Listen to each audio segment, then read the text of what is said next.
नाज़रीन, हैदराबाद में ॿिनि बोर्ड मुतासिर जोड़नि जूं शादियूं Qasimabad girls degree college relief camp में थी रहियूं आहिनि। इन हवाले सां तफ़सील ॿुधाइण जे लाइ असां टेलीफोन लाइन ते मौजूदु आहे हैदराबाद मां एसएस न्यूज़ जो रिपोर्टर ग़ुलाम मुस्तफ़ा सोलंकी।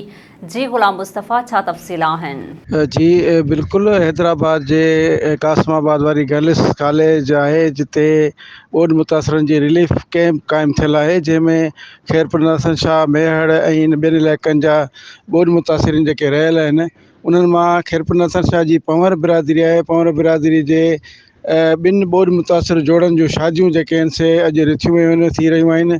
ऐं उन्हनि में घोट जेके आहिनि, हिकिड़ो सिजावल वलद हाजी शेर मोहम्मद पंवर, आमिर वलद मोहम्मद जुमन पंवर शामिल आहिनि, जॾहिं त कुंवारुनि जा नाला सिंधू धी मोहम्मद जुमन पंवर, सबा धी वज़ीर पंवर ऐं सिंधू जी शादी जेका आहे उहा सिजावल पंवर सां थी रही आहे ऐं सबा जी जेकी शादी आहे उहा आमिर पंवर सां थी रही आहे। इहे बोर्ड मुतासिर आहिनि। इन्हनि जो इहो चवणु आहे त संदन शादियूं जेके आहिनि सो अॻु में तइ थियल हुयूं ऐं संदन ॾाज जेको आहे उहो उन गॾु करे उन्हनि पंहिंजे घरनि में रखियो हो, पर बोर्ड जीअं आई त उन्हनि जो ॾाज वग़ैरह सॼो लुड़ी वियो ऐं समूरो सामान उन्हनि जो उते रहिजी वियो ऐं पाण सिर बचाए हिते ॿाहिरि निकिरी अची कैंप में वेठा आहिनि।